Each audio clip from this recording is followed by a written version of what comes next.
Abundance Show on Global Abundance Organization, GAOTV. As you all know, this show is to change mindset from scarcity to mindset of abundance, prosperity, peace, and growth mindset. So today we are honored to host Asma Muhammad Jamil, and she is a swimming champion. And I won't be talking more about her, and let's go directly to her. Hi, Asma, how are you doing? I'm good. How are you? I'm glad to see you, and I'm so honored. I really please accept my gratitude from my core of my heart and for honoring Abundance Show. Please tell us your story. Who are you? Firstly, I'm really honored to be part of this, what you're doing and this initiative. I think it's going to really change people's mindsets. So I'm really happy to be a part of that. And hi, everyone. My name's Asma Jamil. I'd probably describe myself as someone who's always been interested in very different areas and trying to find connections between them. So, a huge part of my life has obviously been swimming. I'm a national level swimmer. In fact, I'm going to be competing in my 2026 nationals in 3 days. And I've spent years training, competing. So, a lot of my personality has been shaped by sport. Swimming, especially, has taught me skills like discipline, resilience, how to deal with pressure, and probably the most important thing is to how to keep going when things don't really work out the way I want them to. But at the same time, I've always been interested in languages and technology. I speak 6 different languages, and I've always found it fascinating that humans can switch between languages, understand sarcasm, slang, accents, cultural references, and almost automatically, while computers have historically struggled with those same things. And that eventually led me towards computer science, which I'm really passionate about, specifically AI and natural language processing. I became really interested in the question of whether AI actually understands language or whether it's simply good at predicting patterns in language. And through an organization like an initiative called the Knowledge Society, which I'm part of, I've been able to explore that question in much more seriosity. I've worked on research looking at challenges natural language models face when processing informal and regional French, and I had an opportunity to present my work at the Museum of the Future, which was really an incredible experience for me. But outside of the technical side, I also really enjoy communication outreach. Again, like I'm really glad to be able to talk to Mr. Zaffer on this platform. I really appreciate it. And I've worked on several networking and podcast projects, Tech Talk, which is an AI tech podcast, which I'm a part of. And I genuinely do enjoy meeting people who know things that I don't. I like asking questions and understanding how other people think. So, although swimming, AI, languages, and outreach might seem like completely different interests, I think that the similarity, or I could put it as like the common thread, is curiosity. I love putting myself in situations where I have to learn, adapt, and figure things out.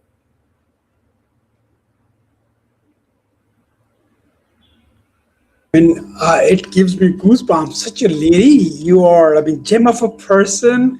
You speak 6 languages, and you start with that the swimming has got you discipline, resilience, and patience. Wow, that's. I mean, this take ages to even understand the psychology of this terminology. But you're there as a person, a resilient, a patient, and disciplined. That's amazing. How many? You said you speak 6 languages. Mhm. Which 6 languages do you speak? So my mother tongue is Tamil, but because my parents are Muslims, I also learned how to speak Urdu. And then at school, I learned how to speak English. And then I learned to speak um, Hindi. And now I speak Arabic as well because I lived in UAE and we were supposed to learn the language and adapt. I'm also currently learning Russian, but that's not a language that I speak. I'm developing it because I go to a Russian swim club. So that's a little backstory. And I know how to speak Urdu as well. Oh my goodness! I mean, my one of the gem of a person is waiting for like for 2 months, and he speaks Russian. He lives in Germany, Mhm. and I am really I've been finding someone who can speak Russian language, so that I can feature him, and he's got wealth of knowledge, and to be featured on. I mean, if I can ask you, can you help me with that? Of As you course, said, you're also into podcasting, and then I yeah. mean, come on, you're a computer guy and computer lady and AI personality. Oh my goodness! I mean, so many things. Yeah, and again, swimming it's a profession. It's a full time job. Yeah. Since you are a national level swimmer, a championships you have been winning, and how do you manage these all and then learning languages and learning cultures also? I That mean, like I've been exposed to so many different things since I was young. My parents always like pushed me to try new things, try different things out, and they put me into sport. Like they asked me, "What sport do you want to do?" Actually, they didn't do that. It was I remember when I was little, my parents always told me a story that um I learned to walk. I was a late walker. I didn't walk till 2 years. And the first step that I took was because I saw a water fountain in a park. And I just loved water ever since. So my parents made me try water polo, swimming, everything. And the coaches said that I had a real talent for swimming. And that's when I started to pursue swimming professionally. And I think for me, swimming has probably been the biggest influence on who I am outside of my family. And when people hear that I'm a national swimmer, they often think about just the competitions and the medals. But honestly, for me, the race itself is probably the smallest part of the sport. The race might seem it lasts less than a minute, but it represents months, actually, not even months, years of training because there's so much behind it. You have technique, fitness, strength and conditioning, recovery, nutrition, sleep, race strategy, mental preparation. Like I could go on listing things forever, but at a higher level, improvements become incredibly small. So you might train for weeks just to improve your time by a tenth of a second, but that tenth of a second can make a huge difference. And I do think that's one of the reasons swimming has taught me patience because you don't get instant feedback. You don't train once and suddenly just become faster. Improvement is usually the result of hundreds of small decisions made constantly and consistently over a long period. And another thing I find interesting about swimming is how individual it is. Even though you're training with other people, you have friends around, when you're standing behind the blocks, it's just you. So there's no teammate who can rescue your performance, and the clock is completely objective. And that really can be quite brutal because you can train incredibly hard, you can do everything right, and still have a bad race because maybe you're just nervous, maybe your start isn't good, maybe you make a technical mistake, or maybe it's just not your day. Learning to deal with that has probably been one of the biggest lessons I've taken from sport. I've had races where I've been, disappointed with myself. Or when you're younger, it's easy to let one result define how you feel about yourself. But over time, I've learned to separate the result from who I am as a person because a bad race doesn't mean I'm a bad swimmer. It just means that I didn't work that day and I need to figure out why. And that mindset has transferred into pretty much almost everything that I do now. So if an experiment doesn't work out or a project failed, my first instinct now is to usually ask what I can learn from it rather than immediately thinking that I failed as a person. And I actually do think that there's like a mental side of sport, like a mental aspect. I think that the psychology of swimming is almost as interesting as the physical side because you can be in the best shape of your life and still perform badly because your mind isn't in the right place. Because before a race, there are lots of different emotions. There's obviously excitement because you've been working towards this moment, but there's also these nerves that you feel because you know that the result matters. And I've learned that nerves aren't necessarily a bad thing. Because usually, if I'm nervous, it's because I care about the sport, and it's like I care about my goal. Because the goal isn't really to completely get rid of nerves, but to make sure they don't take control or overpower you. And everyone develops different routines. Some people listen to music, like some people visualize their race, some people talk to their teammates, some people prefer to stay quiet. And I found that having consistent routines help because it gives you something tangible, something familiar, even when competition environment changes, you know? So during the race, there's also a balance between thinking and not thinking. You've trained your technique so many times that you can't consciously analyze every movement while racing. So at some point you have to just trust your training, trust your instincts, go with whatever you're feeling. And that's something I found interesting because it's almost the opposite of how I approach computer science. Like in programming, you often have to think through every single detail, but in sport there comes a point where overthinking can actually make things worse. And I think that the balance between preparation and trust is something that, of course, I'm still yet learning, and I really would like to learn more about it. I'm feeling so glad and so honored, and it is giving me tons of energies talking to you. I have always learned that the best brain is in the healthy body, and healthy body is surely it requires what you're doing. Like I mean, the discipline, the resilience, and the patience, and you and my teachers always told me is a best student is the best athlete or the sports person just because it gets you what you have.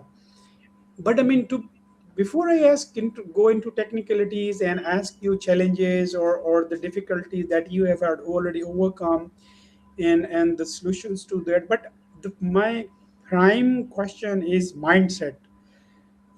I mean, you come from India and then Tamil Nadu and then a Muslim family and then into the swimming. I mean, to me these seems from north to south pole, these poles apart, everything. How this the distance of mindset was covered. I mean, a lady becoming swimmer from Muslim family, from Tamil Nadu, from India, and then you're living in UAE. These are all together. This looks like a white crow in our area, in my region. So how did you climb all these mountains? Okay, yeah, of course, I understand there are certain barriers, and obviously, I'm still facing these barriers. So, in terms of right now where I am, I love sport. Sport has always been a part of me. Sport is what gives me the motivation, drives me every day, wakes me up in the morning. And I think I understand what you're saying about barriers and differences. And especially being a Muslim woman, firstly, being a woman and doing sport, obviously in India, not many people do swimming. Like, for example, right now in my club, everybody around me are just men who do swimming. Not many women want to do because there's a certain mentality of women should be in the household, women should clean, women should do this. But I feel like that's just a societal norm that has been going through for generations, especially as a Muslim as well. People do think that sport is just untangible, like it's impossible to reach. But if you have a burning passion to do something, you will do whatever it takes to get there. And I want to be the person to break that norm. I want to be a girl, a Muslim girl from India, to go win nationals, to go further, to go to Commonwealth, to go to Asian Games, to reach Olympics. That's my dream because that's what I've wanted. And I'm really grateful to have parents who support me every day, who talk to me about the importance of having a healthy lifestyle, who understand that sometimes culture isn't always important. It's a barrier, but it doesn't stop you from achieving your dreams, you know? Like, obviously, people, especially women, have been suppressed to doing things at home, working at home, helping out, and cleaning and cooking, and all of the societal norm. It's what makes me furious. It's what I feel like needs to change, and people need to understand that this is not life.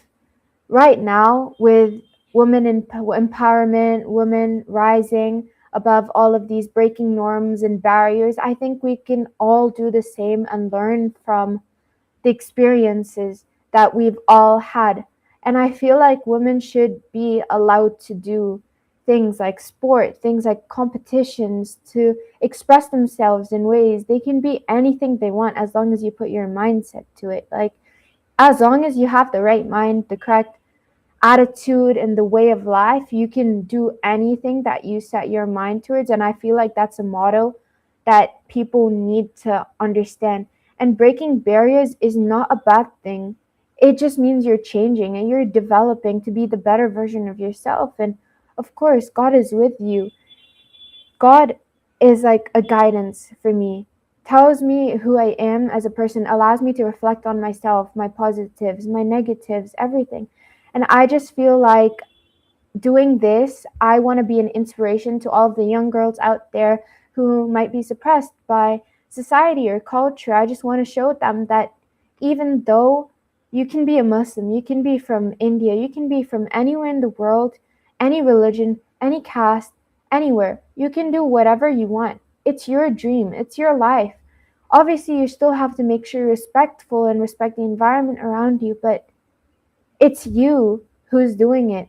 And I love sport. I love swimming and I want to do better. And I want to make my country proud. I want to make everyone proud, especially my parents, because the sacrifices that they've done to put me in the sport, the amount of criticism that they've faced because of me being a girl, my parents get insulted that how are you letting your daughter swim? How are you letting them do this? But I bring them medals, I bring them trophies, I bring them pride. I'm the pride. I'm the fastest swimmer in my state right now.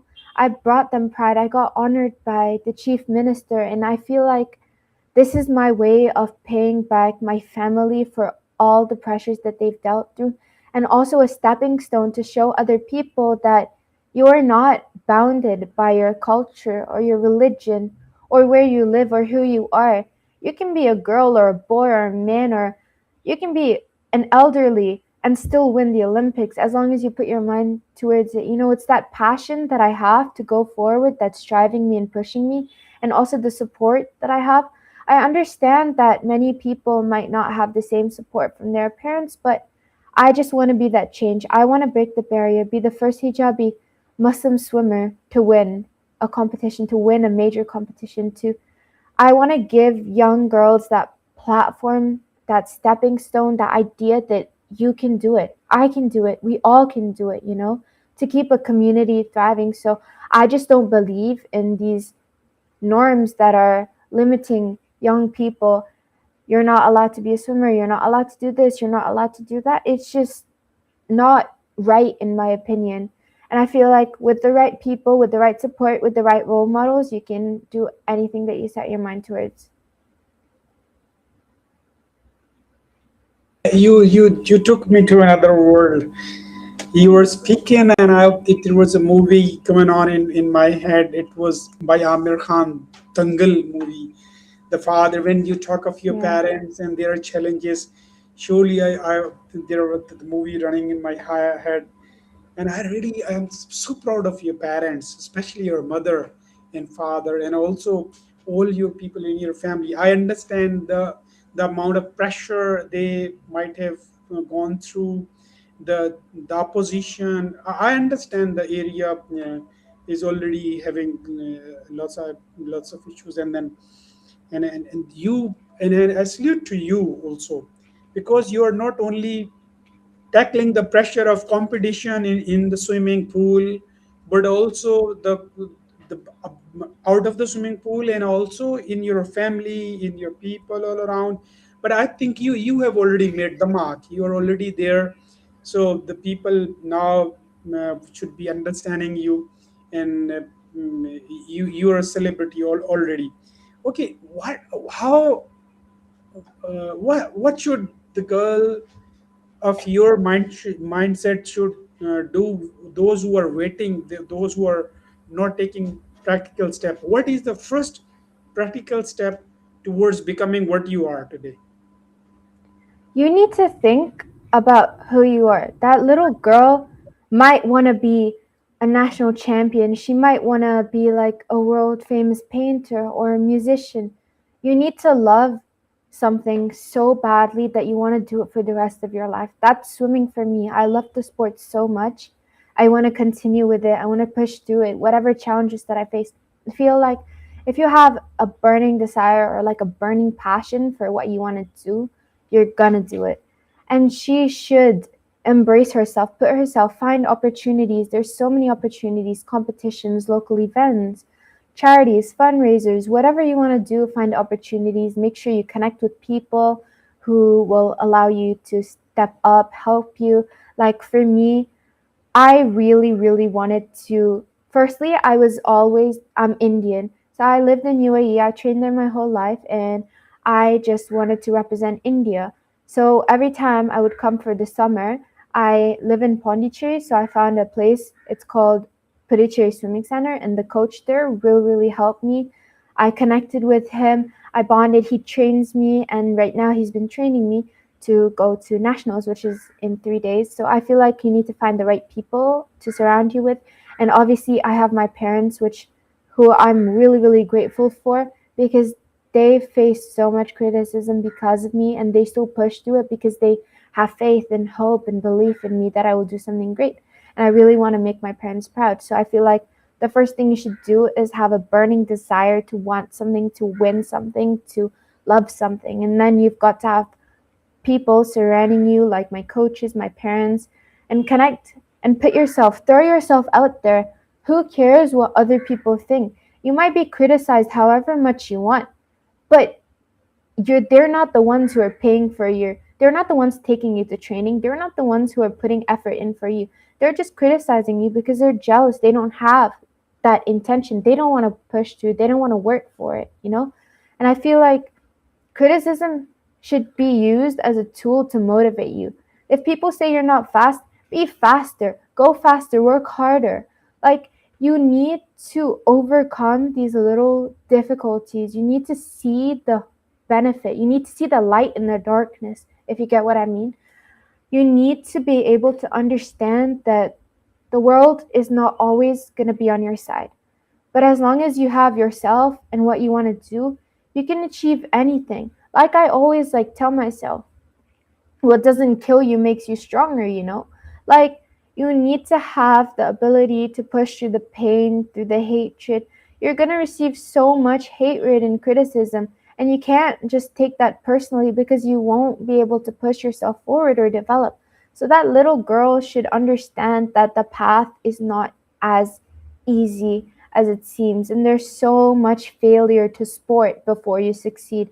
You need to be comfortable with failing. That should be a theory. It should be a big part of you. Like, failure is something that people don't really see or understand. They take it as like criticism and negativity, but I want to be that hope to these girls out there that you can do it, because a woman is so much stronger than she thinks she is. Your mind works in so many different ways.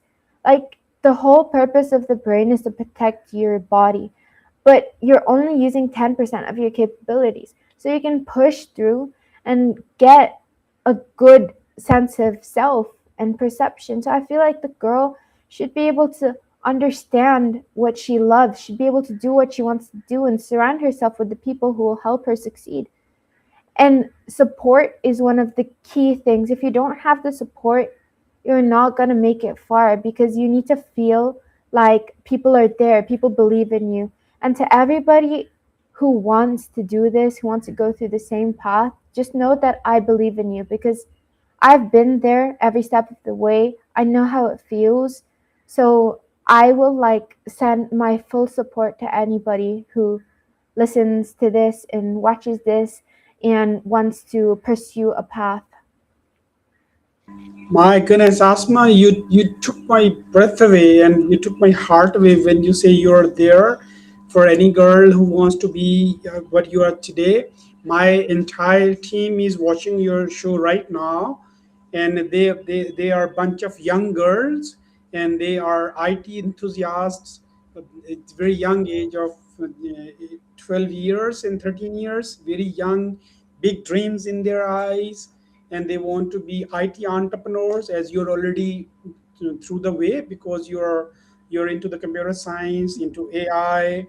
And how, what if I can get you connected with them? Would you like to mentor? Because I mean, they are just like you. There could be the little bit of the age difference, but I mean, they are exactly, yeah, like you. I mean, like, you got the dream, you pursued it, and you are there. And would you like to give me, along with this reply, I like to have ask a three-stage questions. One is like your life journey, from thinking of being swimmer to getting into the swimming, and climbing all those mountain, and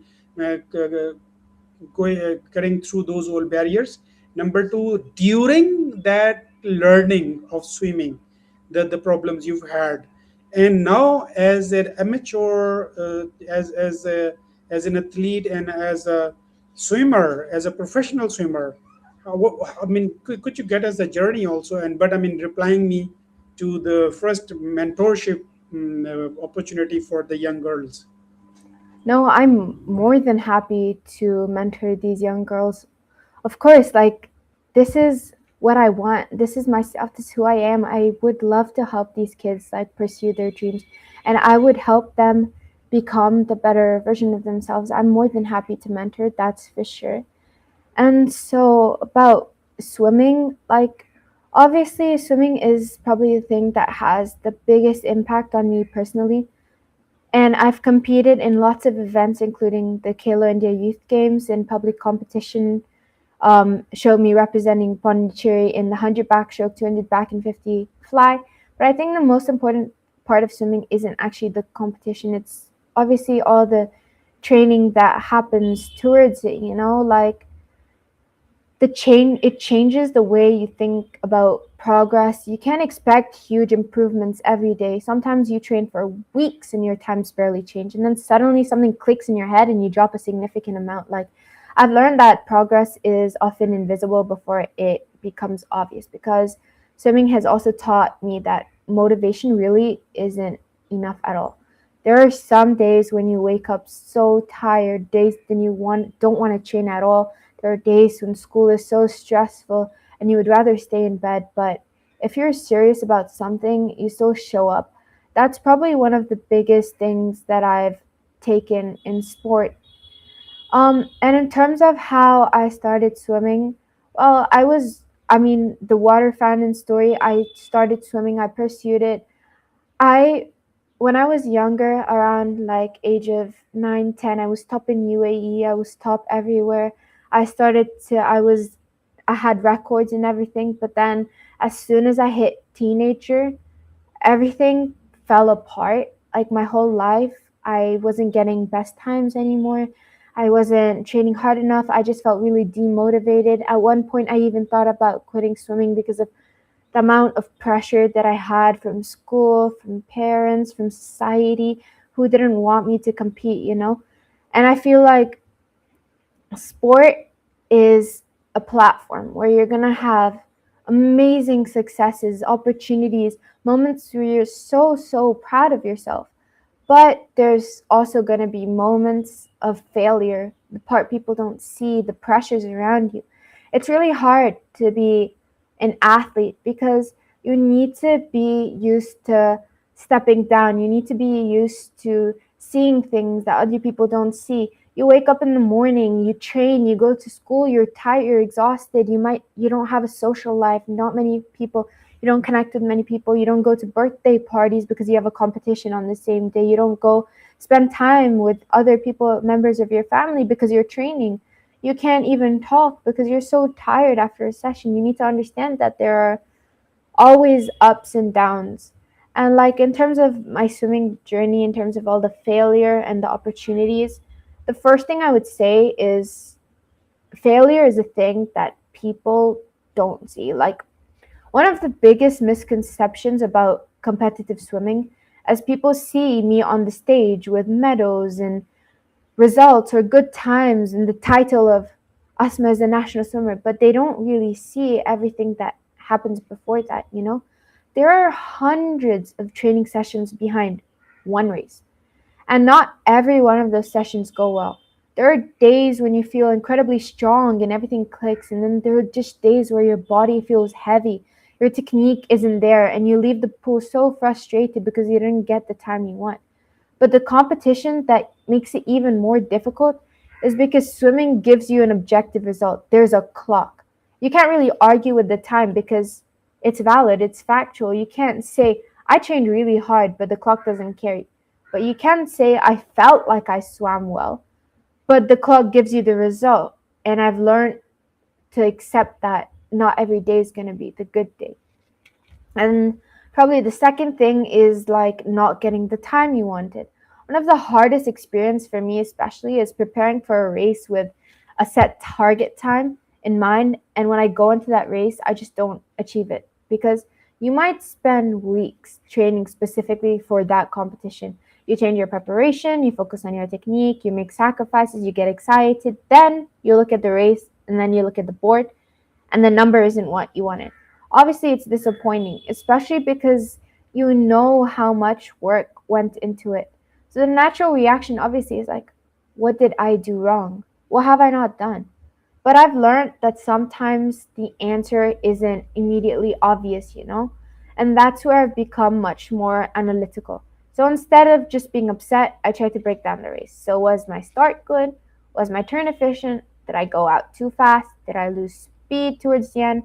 Maybe was my technique breaking down under fatigue? Was I mentally prepared? Was my recovery good enough? Did I sleep well? You know, all these questions, that process has made failure much more useful. And the third thing is that failure is data. This is probably one of my favorite ways to describe what swimming has taught me. So, like, instead of saying I've learned to treat failure as data than a judgment of myself, you know?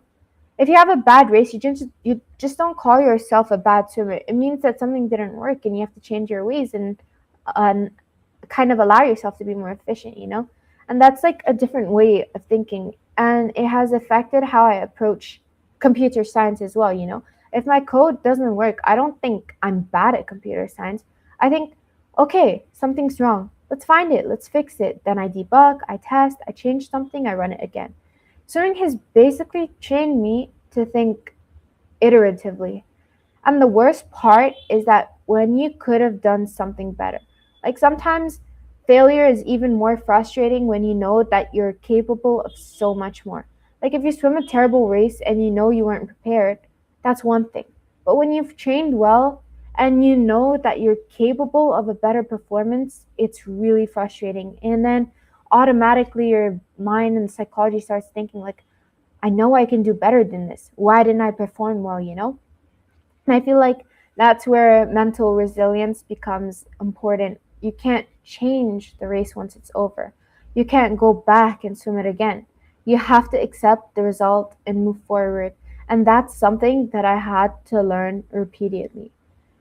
And failure and identity is something that also plays a huge, huge role in sport because it's a deeper psychological side of swimming. So when you've been swimming for years, becoming a swimmer becomes part of your identity. So when you had a bad competition, it can feel more than just that. It can feel like I'm not good enough. You know, you start questioning your identity. So I've had to learn to separate those two things. Like I can be disappointed with my performance without believing that I'm a total failure. And that's incredibly important. Otherwise, your confidence becomes dependent on your result. And competitive sport can be brutal if you let that happen. I think another major setback I've had to learn from is putting too much pressure on myself. Sometimes the pressure doesn't come from other people. It just comes from knowing what I'm capable of. I know my personal best time. I know my target. I know the qualifying standard. And I know how I've performed before. So I go into the race thinking I have to get this time. There's no other way. Like I have to go in, jump that race, and I must achieve this. And sometimes that can make you perform even worse. So I have to learn that you can't control of the result completely, but you can control your preparation. You can control your race plan. You can control your mindset and all the effort you put in. And that's where I've learned to shift my focus from outcome to process. In competitive sport, especially, one of the challenges is comparing yourself to other athletes. So you see someone else getting faster, someone who qualifies for something, someone who wins, someone achieves a time that you've been chasing for years. And it's very easy to just think, why aren't I there yet? But everyone's development is different, you know?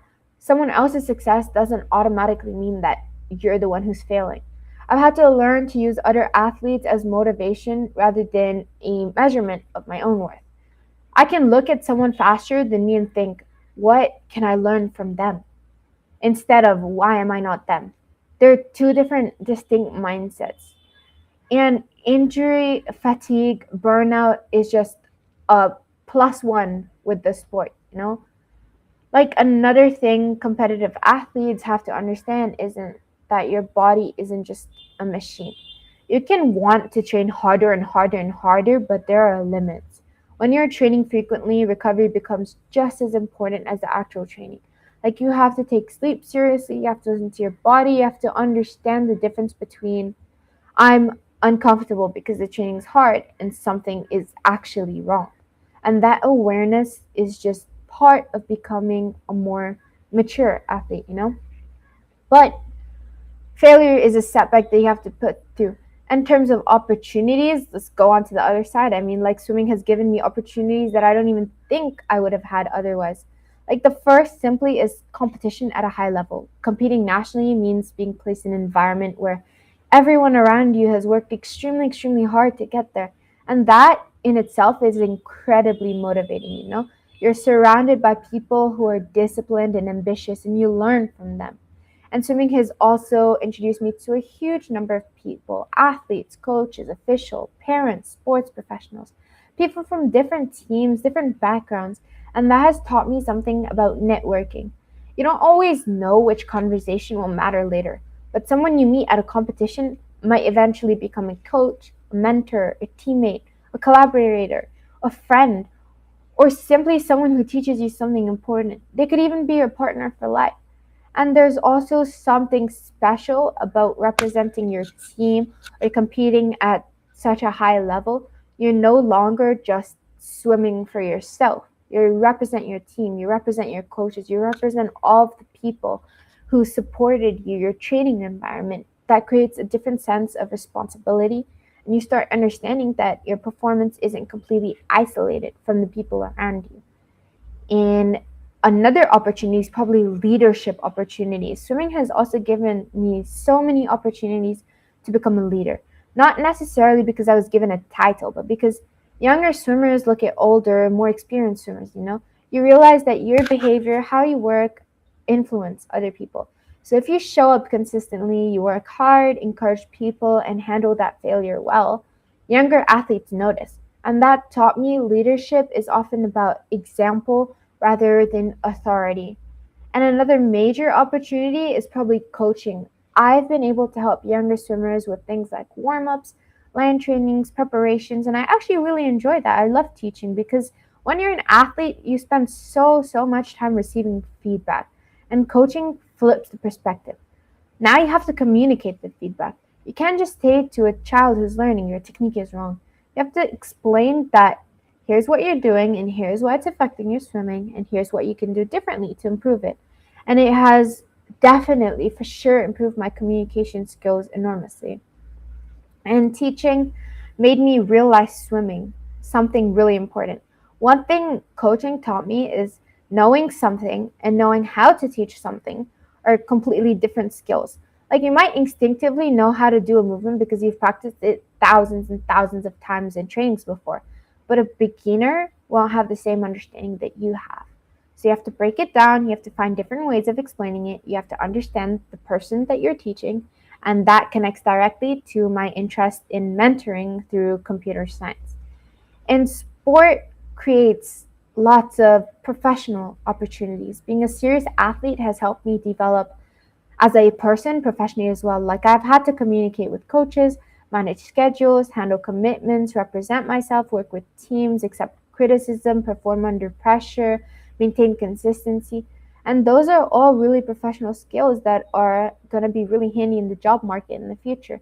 So if someone tells me you're going to have to work on this, I'm already very comfortable with constructive criticism because that's so normal in sport. Every day I face that. And sport has also taught me how to communicate with people I don't know. Like competition environments force you to meet people, and you can't always stay isolated in your own bubble. And that I've realized has helped me with outreach outside of sport. So when I work on my podcast Tech Talk and contact people professionally, I'm comfortable approaching someone that I don't know because sport teaches me that you can enter an unfamiliar environment and just figure it out as you go. Sports has given me confidence, not confidence in the sense of ego, like I'm better than everyone, more like I've done these difficult things before, so I know I can handle difficult things again. And that's a different kind of confidence because when you've survived exhausting training sessions, disappointing competitions, pressure and setbacks, walking into like a difficult meeting, it doesn't really seem quite as intimidating because you know I've done that before. I know how it feels like to be put in an uncomfortable situation and I know how to survive it. And the main thing that sport gives you is discipline. I think it's probably the most obvious benefit of sport, but it's worth explaining properly. Like, discipline isn't just I'm motivated, discipline is I'm doing this even though I'm not motivated. Some days I wake up and I think, oh my God, my body hurts, everything hurts. I just don't want to do this, you know? Swimming has taught me that consistency matters more than just having one amazing day. You don't become a better swimmer because of one incredible training session. You don't become better because you repeat the process over and over and over again. And that mindset affects school, it affects research, coding, basically everything that I do is because of the values that I learned from swimming. And importantly, sport taught me how to receive feedback. Some people get feedback and they just think that other people are criticizing you. But coaches constantly correct you. They correct your hands, your position, your breathing, your turns, your pacing, your starts. And at first, criticism obviously can feel personal because I felt that. But eventually, you realize that they're not criticizing you, they're identifying something that I can improve. And you know that they care. And that distinction is really clear and extremely valuable. So now, when someone criticizes my research or tells me something that isn't working in a project, I'm much more comfortable hearing it because I know I want to hear what I can improve to make something better. And something also important that sports taught me is accountability. People don't really understand what it means to be accountable, but swimming is very individual. Even though you have team, you have coaches, you're standing on the blocks, nobody can swim the race for you. You have to own the result. Whatever happens, good, bad, that's taught me accountability. If I can like do well, I'm proud of myself. I treat myself to something nice. But if I perform badly, I can't blame my teammates. I can't blame my coaches. I have to tell myself and ask myself what I could have done differently. And that mindset is incredibly important even in professional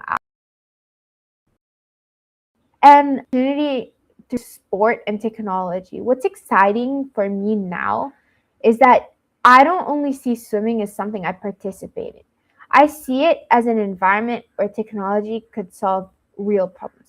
For example, like you've got AI and its development, like AI and performance analysis. Like imagine using computer vision to analyze every stroke and turn automatically, you know? AI could potentially identify how an athlete responds to different training loads, or you could have injury prevention, like you could potentially identify changes in movement patterns that might indicate fatigue, or you could have personalized training where instead of giving every athlete the same training structure, data could obviously help the coaches personalize training. And recovery, especially, could help athletes understand when they're actually recovering. But obviously, technology has its limits. I don't think technology should replace the human side of sport. Like a model can see that your heart rate is 180 BPM, but the coach might know that I'm stressed today because something happened at school, you know? Maybe a model can see that the stroke rate decreased, but a coach will understand that I'm mentally exhausted. Or a model can identify that performance dropped 4%, but a human or my coach would ask, like, what's actually happening in this athlete's life? And that's why I think the future is human and AI, not human versus AI.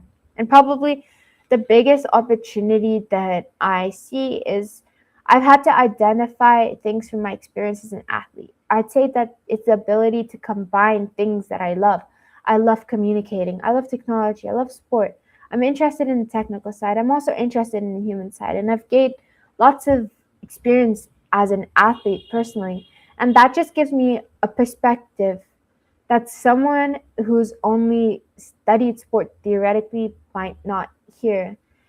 And I think that swimming has given me something that I'm really grateful for. It's resilience. Not because swimming has made everything easy, but because it's taught me that difficult things can become normal. So when you've done something hard repeatedly, your definition of hard changes. And that's something I carry into everything else that I do in my life. Like if I've had a difficult research problem or a complicated project, I don't immediately think, oh my God, that's so hard. I can't do this. I think, okay, this is going to take some work. Let's figure out where I'm wrong. Let's see how I do. Can take some work. And I feel like a failure that can change you. One of the biggest lessons that swimming has probably taught me came across from my races where I trained incredibly hard but didn't get the results I wanted.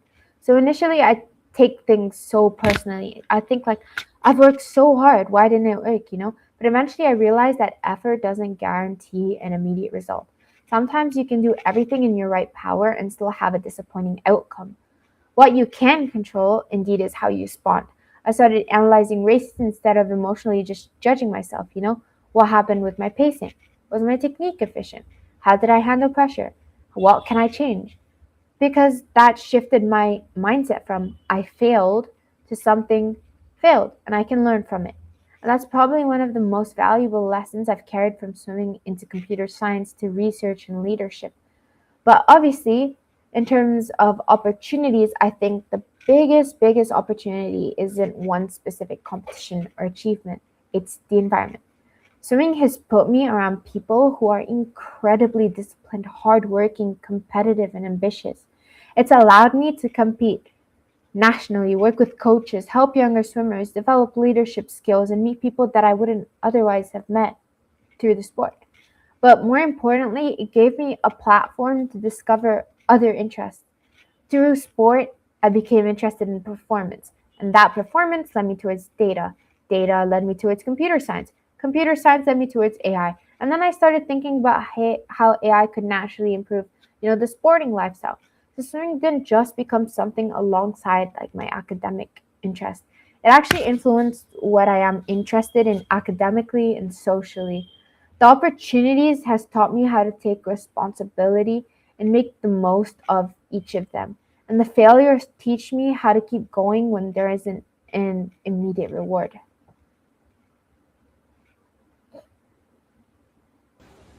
Asma, the swimmer, deeping dive into the whole psychology of success, the process, the resilience, the patience, your learning, giving me the absolutely wonderful replies. Even AI can't, just because AI can give you the data of your heartbeat, but what's going on within the heart.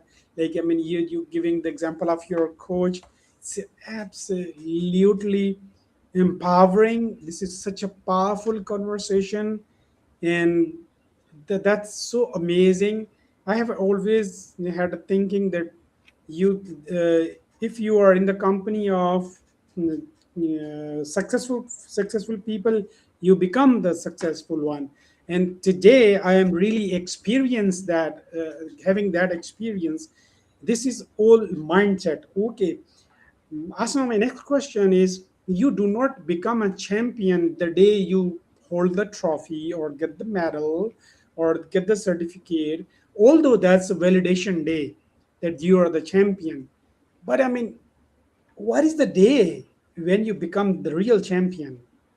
The day you make a decision, and how early or how before that is then taking the day, or the D-day of taking the trophy or the medals or the prize. This is honestly such an amazing question. Like, I people think that real victory is when you've got all these trophies and you go on the podium and you hold that trophy and you're like, I'm the champion. But in my opinion, the real sense of champion comes in the training session when you've achieved something that you've always wanted to achieve, you know? Like, so for example, it's actually like story of my life. When I was a kid, I used to love swimming. Like, that was what I loved doing. I walked because of water. That was how I was grown up. I trained so hard. I enjoyed having medals. I enjoyed being on the podium. I was never, ever, I never got a silver medal or bronze medal when I was young. It's just all golds, trophies, trophies over trophies. But it didn't give me a sense of satisfaction. It just felt like I'm training so hard. I'm training. I achieved all of this. I'm proud of myself. Obviously, I'm proud that I'm winning, but it just never gave me that happiness that I wanted until I met failure. I Everything just disappeared when I turned a teen because of the change in my mindset. I started questioning myself more. I started doubting myself. I started feeling like I wasn't enough. I wasn't good enough for this sport. My times added. All of my friends went faster than me. Everybody started beating me. I was unknown. I was invisible in the swimming world.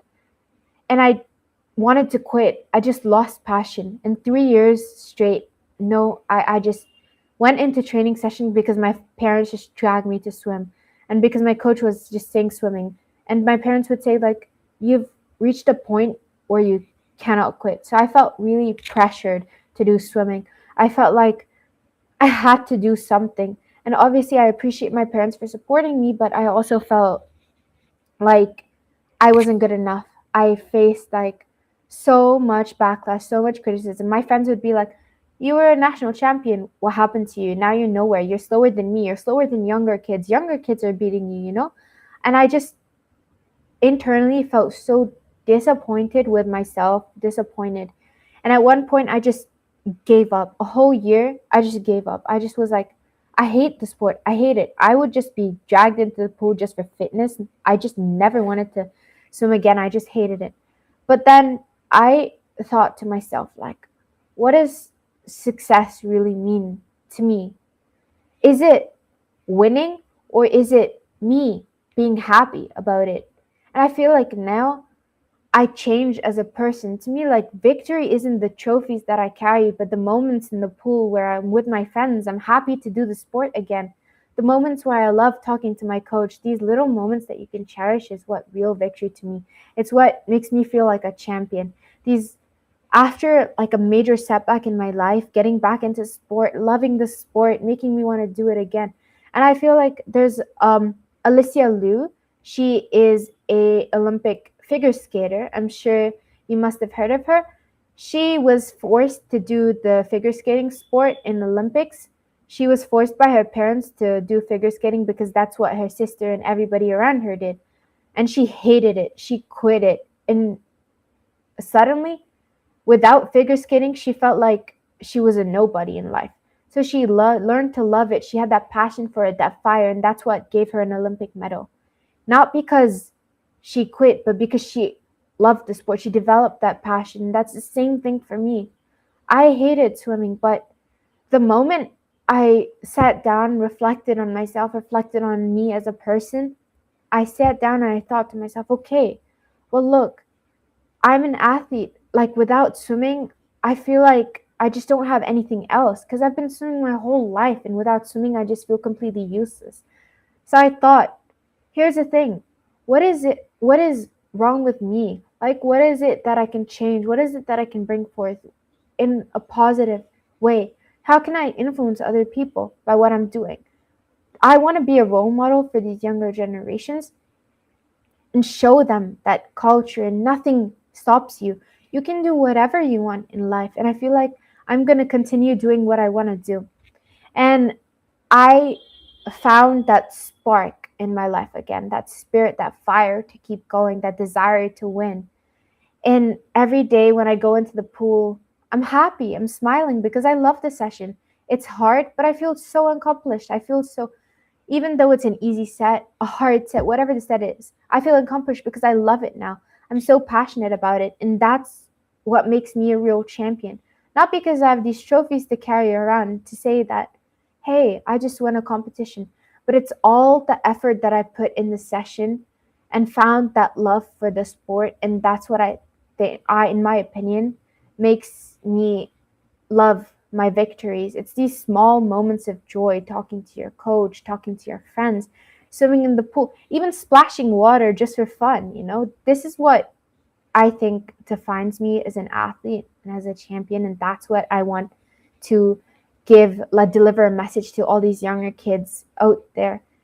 Just because you win everything doesn't make you happy. It's those moments that you have with yourself and with other people that really define these victories. So when I go onto stage receiving the trophy and the medals, I don't think, oh my God, I just won. I think about the hard work, the effort behind my sessions, the people who I've met, the support that I've gotten. That's what I think about, and that's what's really important. That's what makes these trophies valuable, because every competition I've got a backstory for it, and that's what I feel like is the most valuable thing to me. Thank you so much, Asma. It's such a beautiful, thoughtful, and it's educational reply to the question of being a champion on the day of getting the trophy on the podium, or the day you make decision for yourself that I have decided to become the champion. So that's amazing. Okay, I want to ask you the question: how many trophies, the championships, and can you give me the whole story of the awards that you have won so far?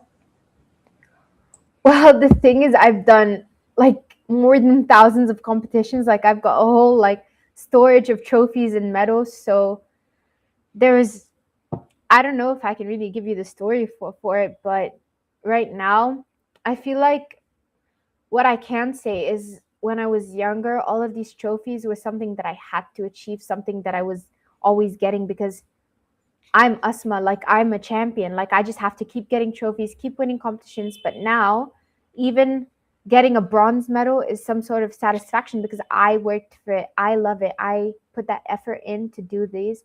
And I feel like that's what's most valuable, the feeling behind that medal, the feeling behind the trophies, the sentiments that you have, all this hard work that you put in.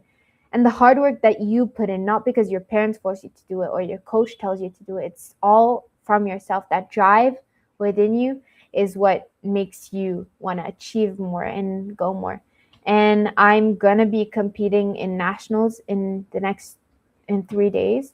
So I'm really excited to race. I hope I get qualified into the finals. And yeah, I'm praying for the best for it.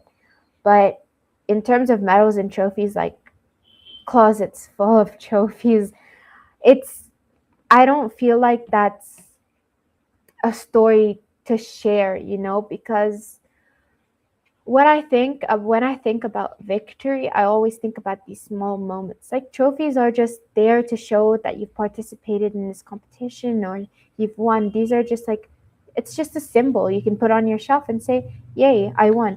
But the truth is, what's inside you is really what matters. The sentiments, what makes those trophies actually a valuable thing. I'm so glad. Thank you so much. I cannot finish the program before I ask about your podcasting program. That that you have your own program. Please tell us about your podcasting program. Sure. So I actually work with three of my close friends. Zian, Zain, and Aiden, and we together founded a podcast called Tech Talk. So my role in that is just outreach and getting people in. Basically, the podcast is to allow people to understand more about the AI side, technological side of things. And currently, I host this interview with one of my former coaches and a Paralympic coach, Martin McGann. He is an incredible, incredible person who gave me insights on swimming and the intersection with AI. And we had like a whole discussion on how coaches are irreplaceable, how AI cannot replace swimming. We had conversations on swimsuits and technology and how it's making it faster. We also had conversations on rich countries having access to technologies who can train their swimmers and make them better people, but the same cannot be said in poorer nations. You know, some people are so talented out there, but they just don't have the facilities or access to the resources that other countries have. And I feel like, and our podcast is a way to bring people together in terms of AI and linguistics. We had people about, we had a program of education. We had talks about education. We had talks about technology. We had talks about nuclear energy. We had talks about Claude and Mythos. And we had like very famous officials in there. So that's basically like a short summary. It's just a podcast of which encourages people and official LinkedIn professionals to talk about their work, to talk about their journey linking to AI and technology, because currently AI is fast evolving, rapidly growing. Emerging technologies are coming, flashing before our eyes before we even do anything. So if we felt that having a podcast to highlight the issues and benefits and advantages of AI would be a good way to represent ourselves, our passions, our interests, and also to gather a large community as well.